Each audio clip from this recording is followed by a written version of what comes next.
नि खर्सानीमा हालिदिन्छु हो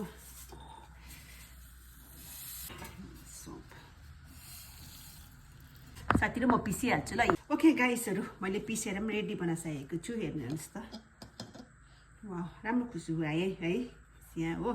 यहाँ चाहिँ मैले तेल चाहिँ खारेर राखेको छु हो अन्त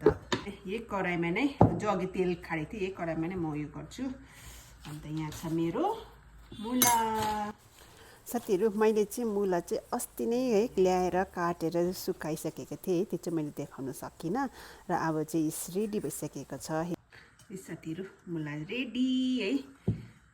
साथीहरु अब चाहिँ म यो मिक्स गर्छु यसो यस्तो गरेर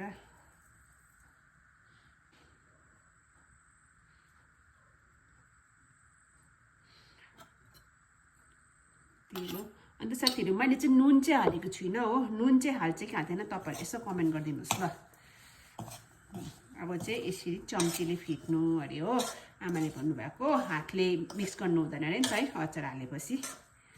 अन्त यो चाहिँ अहिले कहिले रेडी हुन्छ म तपाईहरुलाई फेरि देखाउँछु है यसमा चाहिँ अझै म एउटा चीज एड गर्छु त्यो चाहिँ के हो भन्छ जस्ट वेट म देखाउँछु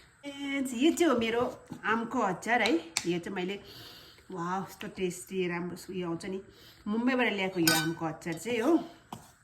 यही मुलाकै अचारमा चाहिँ मिक्स गर्नु भनेर चाहिँ मैले ल्याएर आएको अन्त अहिले चाहिँ मिक्स गर्दिनँ अलिक यो भिजिहाल्नुहोस् सायद तेल पो कम भयो होला साथीहरु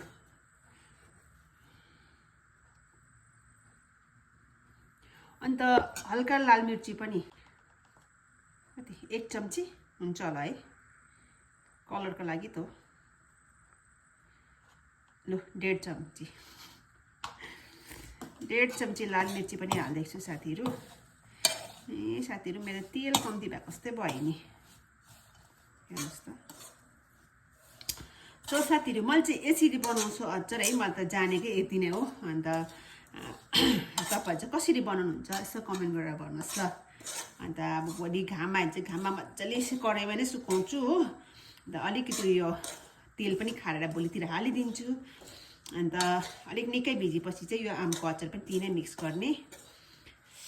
वाउ अहिले खानु मन लाग्यो नि वाउ खुसु हेर्नु साथीहरु मुलाको अचार भन्ने चाहिँ मुखमा पानी आइहाल्छ नि है अन्त मैले अलरेडी भनिसकेको छु यसमा चाहिँ मैले नुन हालेको छुइनँ साथीहरु नुन हाल्नु पर्ने हो कि हैन हो यसो कमेन्ट गरेर भनिदिनुस् ल सो ओके साथीहरु अब यो रेडी भएपछि म फेरि तपाईहरुलाई देखाउँछु thank you for watching bye bye love you